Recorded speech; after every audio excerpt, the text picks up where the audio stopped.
June 9, 2009, workers walked off the site and never came back. $2 billion had already gone into that tower. It was 67 stories tall, 70% finished, and then overnight, construction stopped completely. 14 years later, someone spent $3.7 billion finishing it. They made it the tallest hotel in Nevada, gave it 3,644 rooms, and a casino larger than 3 football fields. Walk through it today, the hallways are quiet. This is the story of a building that was cursed, renamed, abandoned, sold, abandoned again, and finally finished, only to face a new kind of failure, one nobody predicted, and one that may be more dangerous than going bankrupt ever was.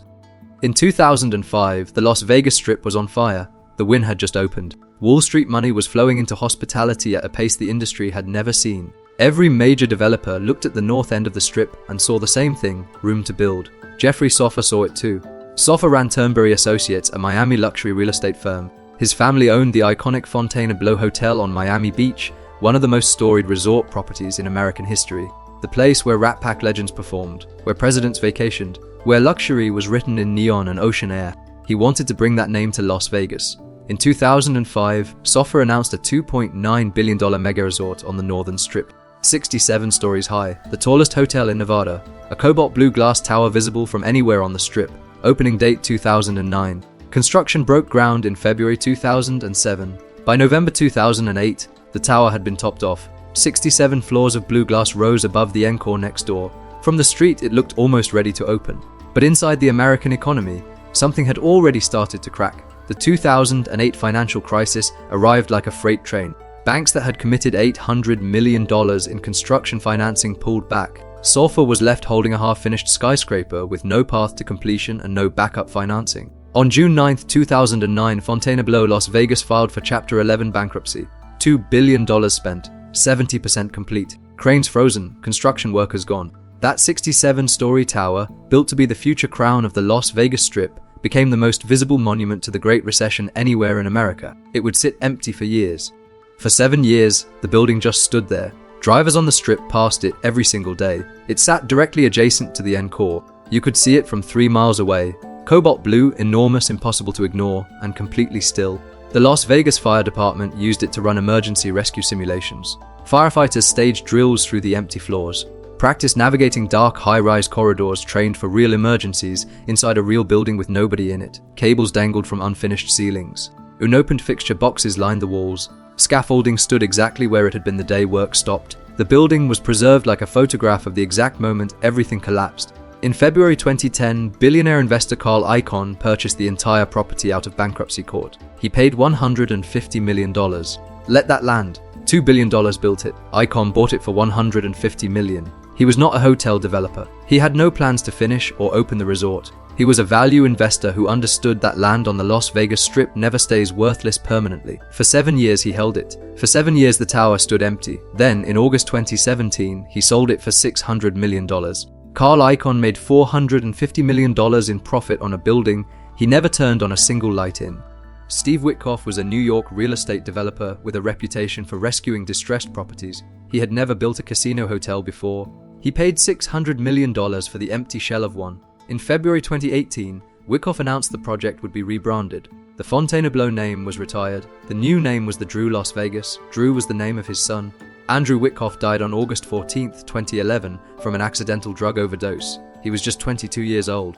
Witkoff had made a personal decision that went far beyond real estate. He would build something permanent, something that carried his son's name on the most recognized entertainment strip in the world. A 67-story monument that millions of tourists from every country on Earth would walk past and see. Marriott was brought in to manage the property under its JW Marriott and Edition brands. An opening date of late 2020 was set, and then March 2020 arrived. When the pandemic forced Las Vegas into a shutdown, construction across the city froze. The Drew Las Vegas stalled. Financing collapsed. The project went into default. Steve Witkoff lost the building, and the name he had placed on that giant tower as a permanent tribute to his son, the name Drew, was quietly removed. For the third time in its history, that 67-story building was someone else's problem. After everything that building survived bankruptcy, 7 years of silence, a renamed tribute to a dead son, a second abandonment in a pandemic. What came next is the part nobody expected. It actually opened. And somehow, opening created a brand new problem. In February 2021, Jeffrey Soffer came back. The developer who had started all of this, who broke ground in 2007, watched it go bankrupt and lost it to Carl Icahn for $150 million, reacquired the project through Fontainebleau Development in partnership with Koch Real Estate Investments. He paid approximately $350 million. Then he spent 3 more years finishing what he had started. Total cost when the doors opened $3.7 billion. On December 13, 2023, the Fontainebleau Las Vegas opened for business. 16 years after construction began, 3 separate owners, 2 full abandonments, the Great Recession, a renamed legacy project, and a global pandemic. 67 stories, 737 feet tall. The tallest occupiable building in Nevada. 3,644 hotel rooms, a 150,000 square foot casino floor, 550,000 square feet of convention and meeting space. Soffer stood at the podium and called it the future of Las Vegas. The interior design was genuinely impressive. The rooms were spacious. The pool deck had real scale and drama. LIV nightclub brought the high-energy vibe of the Miami original straight to the North Strip. On paper, every element of a world-class resort was present. But the casino floor was quiet. Within months of opening, occupancy reports showed the hotel sitting around 49% capacity. On a strip where established resorts regularly reach 90% or higher on peak weekends, 49% is not a soft launch adjustment period.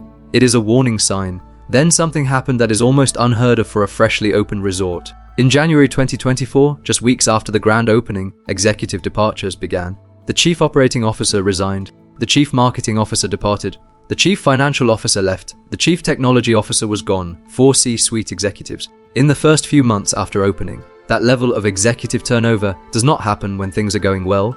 Layoffs followed. Table game dealers were let go as the resort adjusted to gaming volumes that fell short of projections. Reviews from guests pointed to recurring themes pricing that felt too high relative to the experience. A casino rewards program that could not compete with established strip loyalty systems, and a persistent sense that the property had not yet figured out what it was. And then there is the location. The Fontainebleau sits at the very top of the Las Vegas Strip, north of the Encore, north of Resorts World. When a visitor lands at Harry Reid International Airport and takes a rideshare toward the Strip, they pass the MGM Grand, the Bellagio, Caesars Palace, the Cosmopolitan, and the Venetian long before they reach the Fontainebleau. By the time they arrive, every major destination decision has already been made. Geography is not something $3.7 billion can redesign.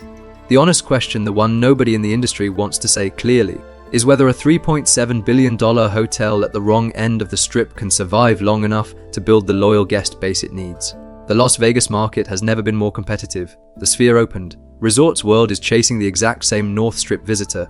The Encore sits immediately next door with 40 years of loyalty program history behind it. There are genuine strengths. The 550,000 square feet of convention and meeting space is a real asset. Convention bookings bring guaranteed occupancy that does not depend on foot traffic from the Strip. High-profile entertainment events have started filling the calendar. But in 2025, Las Vegas as a whole saw visitor numbers soften and Strip gaming revenue pull back. The market the Fontainebleau opened into is not the market that existed when those grand opening speeches were written. 16 years, 4 owners, 2 bankruptcies, a pandemic, a renamed tribute to a lost son, and $3.7 billion. The building that was once the most famous unfinished structure in America is now open. Whether it will survive, that is a question Las Vegas is still answering. We are watching it happen in real time. If this story pulled you in, subscribe to Vegas Uncovered. Every week we go deep on the real stories behind Las Vegas properties that the brochures never tell you. And if you want to see this same question playing out on a different property, our breakdown of the Rio Las Vegas is right there. The story is different. The outcome might not be.